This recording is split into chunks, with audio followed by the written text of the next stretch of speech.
정부의 9.13 부동산 대책의 후속 방안으로 나온 다주택자에 대한 전세자금 대출 규제 조치가 오늘부터 적용됩니다. 보도국 연결해 자세한 내용 알아보겠습니다.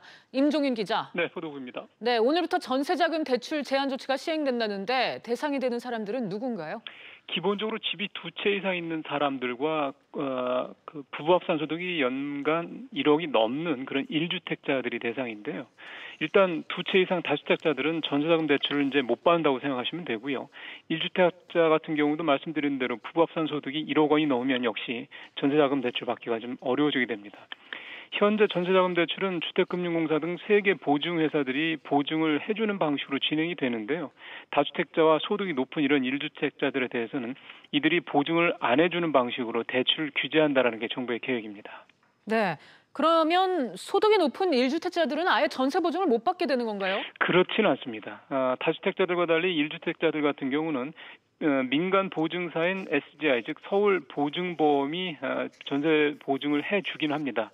다만 비용 부담이 커지게 되는데요. 최종 대출 금리가 공적 보증, 그러니까 기존에 자격 제한 없이 대출 받을 때보다 0.4에서 0.5%포인트가 더 올라가게 됩니다. 그만큼 더 대출 금리가 비싸진다는 얘기가 되는 건데요.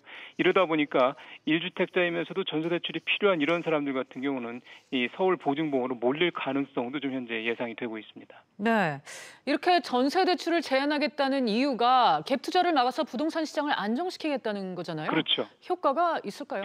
근데 좀 제한적으로 시장에서는 좀 예상을 하고 있습니다. 아이러니하게도 앞서 설명해드린 대로 1주택자의 경우 비용이 더 들긴 하지만 서울보증보험에서 전세 보증을 받을 수 있기 때문인데요. 이렇게 된 이유는 정부 차원에서 이런 민간 기업까지 규제에 동참하도록 강제가 힘들다는 현실적인 어떤 그 제약 때문이라고 좀 이해가 됩니다. 게다가 전세 대출이 갭 투자의 자금줄이 됐던 이유가 담보대출보다 이 전세자금 대출 금리가 훨씬 낮기 때문인데요. 이런 점들을 감안할 때 0.4에서 0.5%포인트 정도의 이자 부담을 더 갖더라도 전세자금 대출을 받으려는 수요는 그렇게 쉽게 사라지지 않을 것이라는 게 일반적인 시장의 평가입니다. 지금까지 보도국에서 전해드렸습니다.